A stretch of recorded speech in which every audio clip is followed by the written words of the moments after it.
श्यामा प्रसाद मुखर्जी के स्मृति दिवस पर जिला स्तरीय व्याख्यानमाला का आयोजन हुआ। भारतीय जनता पार्टी केंद्रीय व प्रदेश नेतृत्व के निर्देशानुसार भारतीय जनता पार्टी नागदा मंडल अध्यक्ष सीएम अतुल के नेतृत्व में नागदा में मुक्तेश्वर मंदिर परिसर पर पंडित श्यामा प्रसाद मुखर्जी के जीवन परिचय पर जिला स्तरीय व्याख्यानमाला का आयोजन हुआ। इस कार्यक्रम में मुख्य वक्ता के रूप में राज्यसभा सांसद बंशीलाल गुर्जर उपस्थित थे। साथ ही इस कार्यक्रम के मुख्य अतिथि भाजपा जिला अध्यक्ष बहादुर सिंह बोरमुंडला थे। कार्यक्रम की अध्यक्षता नागदा मंडल अध्यक्ष सीएम अतुल ने की। इस मौके पर राज्यसभा सांसद बंसीलाल गुर्जर ने कहा कि श्यामा प्रसाद मुखर्जी नेहरू सरकार में मंत्री थे, लेकिन श्यामा प्रसाद मुखर्जी नेहरू सरकार की रीति नीति व विचारधारा से खुश नहीं थे, इसीलिए उन्होंने अपने पद से इस्तीफा दे दिया था और एक नई पार्टी का गठन किया और पहले ही चुनाव में भारतीय जनसंघ ने 3 सीट हासिल की, जिसमें मालवा क्षेत्र के संसदीय क्षेत्र मंदसौर से भी जनसंघ को 1 सीट मिली थी। इस अवसर पर विधायक डॉक्टर तेज बहादुर सिंह चौहान ने भी कार्यक्रम को संबोधित किया। इस व्याख्यानमाला का शुभारंभ श्यामा प्रसाद मुखर्जी व पंडित दीनदयाल उपाध्याय की तस्वीर पर पुष्प अर्पित के साथ हुआ। कार्यक्रम का संचालन महामंत्री ओपी गहलोत ने किया व आभार दौलत राम प्रजापत ने माना। इस मौके पर लाल सिंह राणावत, धर्मेश जायसवाल, राकेश यादव, राजेश धाकड़, गोपाल यादव, सुभाष शर्मा, सज्जन सिंह शेखावत, साधना जैन, उर्मिला डांगरा, पुष्पा रघुवंशी, विजय पोरवाल सहित बड़ी संख्या में पदाधिकारी व कार्यकर्ता मौजूद थे।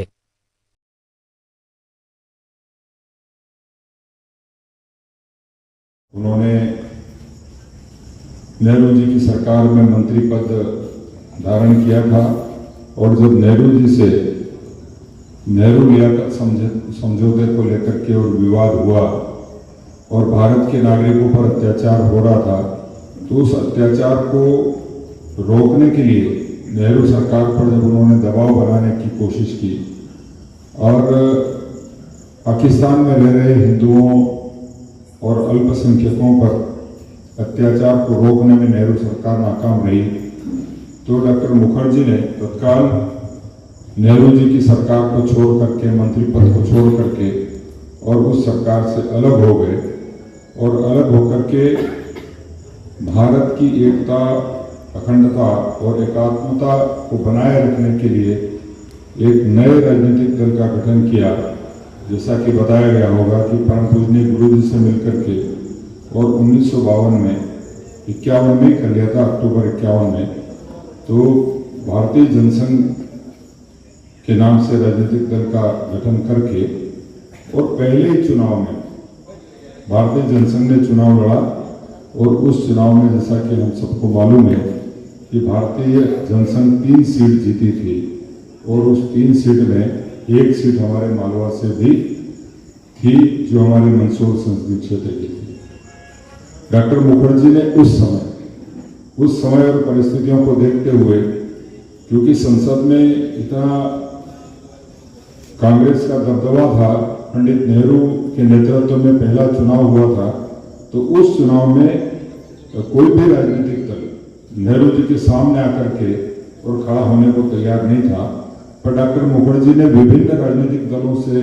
छोटे छोटे राजनीतिक दलों को इकट्ठा किया और लगभग 38 MP उन्होंने इकट्ठे किए और स्वयं विपक्ष के नेता बनकर के राष्ट्रीय एकता, अखंडता और राष्ट्र की एकात्मता के लिए संघर्ष का शंखनाद किया। और उसी संघर्ष के शंखनाद में हम सबको जानकारी में है कि उन्होंने कहा था कि एक देश में 2 विधान, 2 प्रधान और 2 निशान के कारण है। और डॉक्टर मुखर्जी जी का निश्चित रूप से वो जो सपना कि वो परमिट प्रथा तो उनके बलिदान के कारण उसी समय समाप्त हो गई थी, लेकिन एक देश में 2 निशान, 2 विधान, 2 प्रधान नहीं चलेंगे, इस आंदोलन को लेकर के गए थे। और इसका मुख्य उद्देश्य धारा 370, हमारे यहाँ का नागरिक कोई भी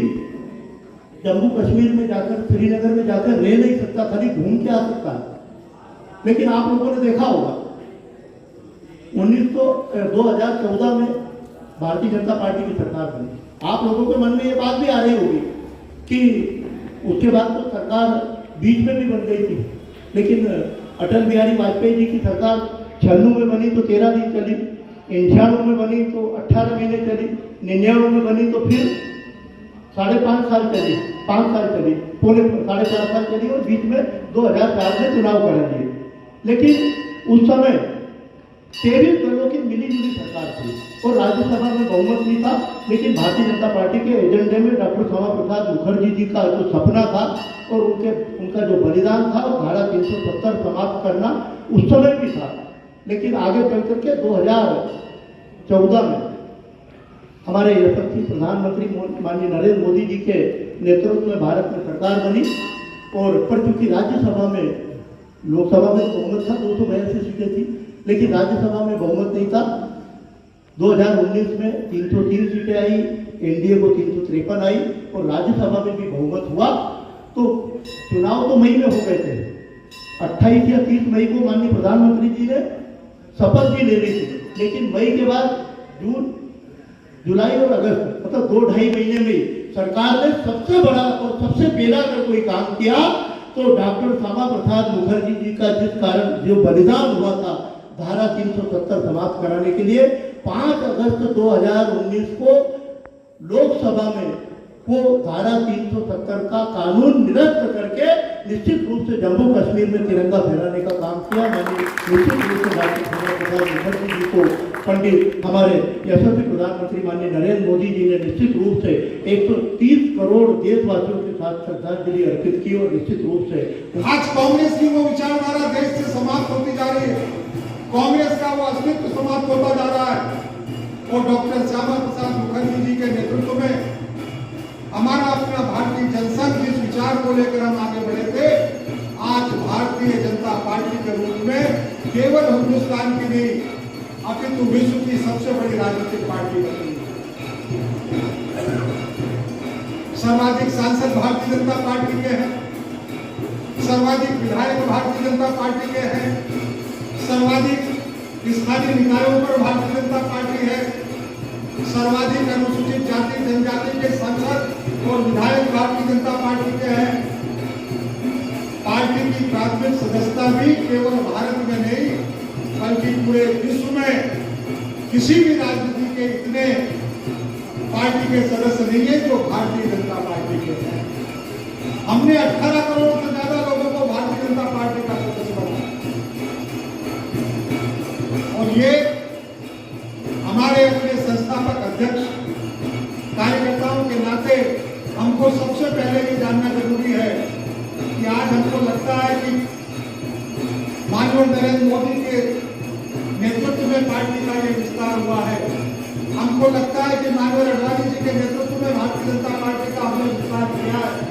हम सबको लगता है कि माननीय अटल बिहारी जी वाजपेयी के नेतृत्व में हमने